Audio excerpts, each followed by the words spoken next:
Ρε φίλε, είναι μαγαζί. Είσαι καθυστερημένος, το ξέρω. Είναι μαγαζί.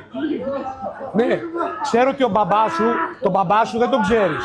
Μάλλον ο μπαμπάς σου είμαι εγώ. Αλλά είναι μαγαζί, σεβάσου το.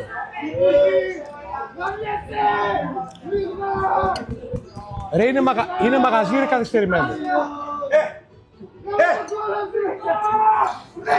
Άντε, βάλε μυαλά στα 15 χρόνια. Ναι.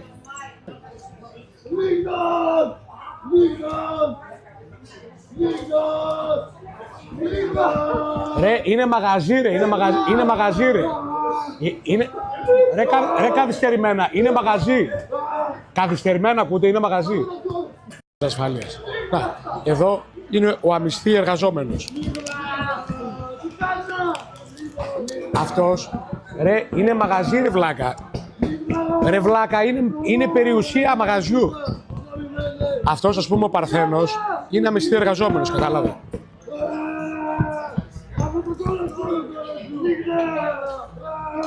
Κοίταξε, για ποιο λόγο σε κάνω ό,τι θέλω.